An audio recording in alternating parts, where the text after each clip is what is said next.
Delta Zero here of Living Vicariously, and I am back with another thing reviewed in front of a camera. This time it's Road to WrestleMania 2014 trading cards by Topps for WWE. Now how do I know these are brand new, you ask? Well, for starters, 2014 is the present year, the last time I checked my calendar. That's kind of a dead ringer. It also has the brand new WWE logo, which debuted with the network and came into full motion the night after SummerSlam, which as of this video was only a month ago, so these are pretty new. It has Hulk Hogan, who just returned on it, and it has Daniel Bryan with the full beard, who is presently injured.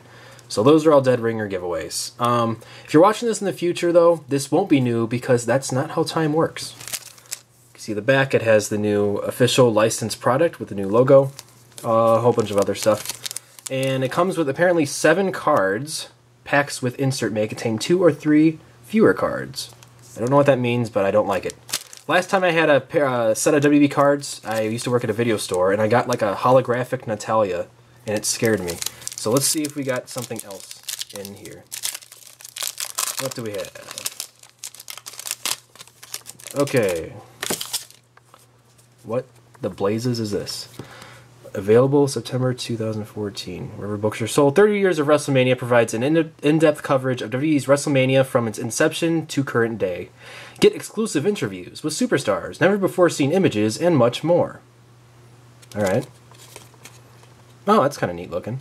It's 30 Years of WrestleMania. You got Bret Hart, Flair, Michaels, Warrior, Savage, Andre, Hulk, Cena, Triple H, Undertaker, Rock, Austin, and then back to Michaels. I like that, although it does have the old logo, so I don't like that. Ugh. I guess that might be an insert, huh? So let's see what we got. Ooh, look at this. The Streak. Undertaker defeats Triple H. It's got a nice shiny lettering. I don't know if that's a special card or what. This is from their first WrestleMania match prior to their other two that happened in the later 2000s. Streak defeats Triple H. If you want to read that, you can pause. If not, yeah. It just tells you that he got to 9-0 at this particular WrestleMania. I guess they must have streak cards. That's pretty cool. Maybe they have 21. Put that over there. And we have 30 Years of WrestleMania. Oh my god, I can't even read that text. That's a problem. Ricky the Dragon Steamboat defeats Macho Man Randy Savage for the Intercontinental Championship.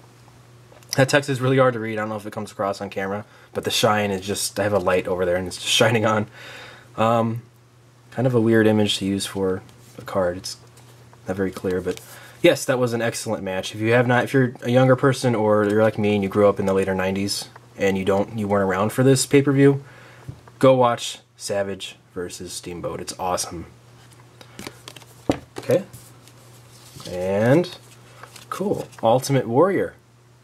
30 Years of WrestleMania. Ultimate Warrior defeats Macho King Randy Savage in a retirement match. There you go. Mattel made a very cool action figure in their Defining Moments line of that attire, with the coat even. There's that if you want to see. 13 of 60, 30 Years of WrestleMania. So far, all I got is the 30 Years of WrestleMania cards. Huh. Oh, this looks different. Ooh, cool. RVD returns, defeating Chris Jericho. This was an excellent match, too. RVD has not had many great matches since coming back.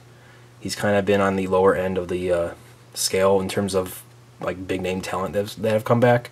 He's not D'Lo Brown from 2008 or anything, but this match though is probably the standout. RVD vs Jericho went like 20 something minutes, I think. Here's a little bit about info about the match on the back of the card. July 15th 2013 on Raw. Jericho and RVD. Go watch that match if you've never seen it. It's awesome. Alright. Oh god. Batista wins the Royal Rumble. One of the most infamous moments in WWE history.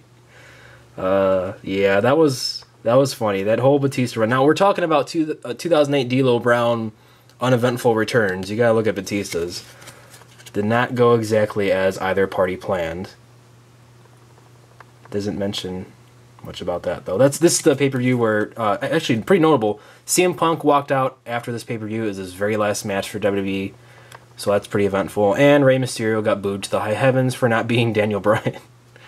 Yeah. Oh, yeah. And Batista wore boxer briefs in his attire. That's the most noteworthy thing I remember.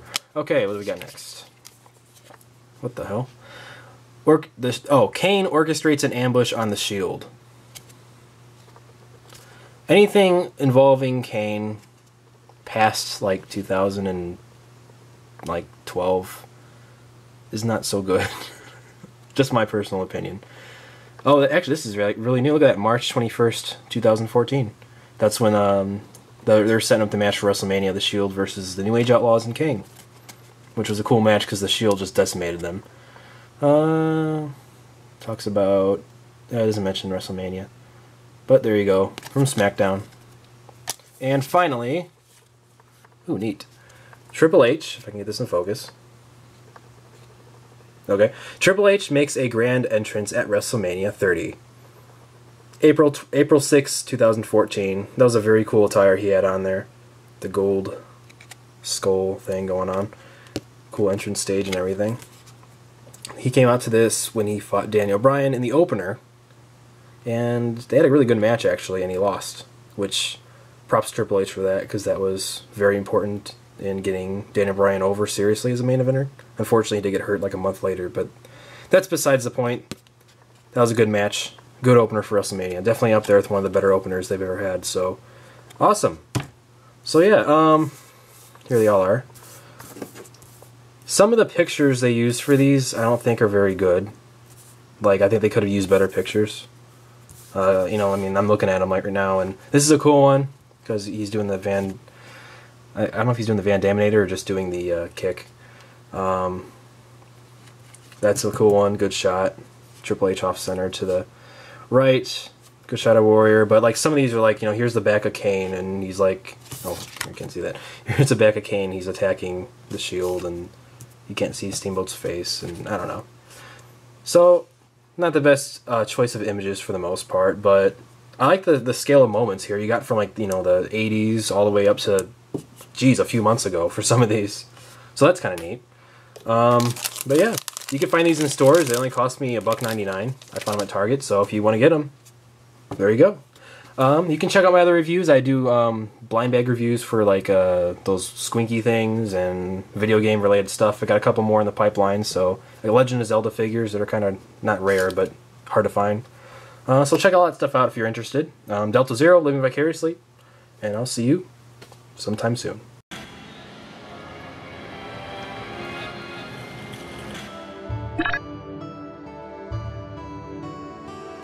Looks pretty ugly. How could a human being do something like this?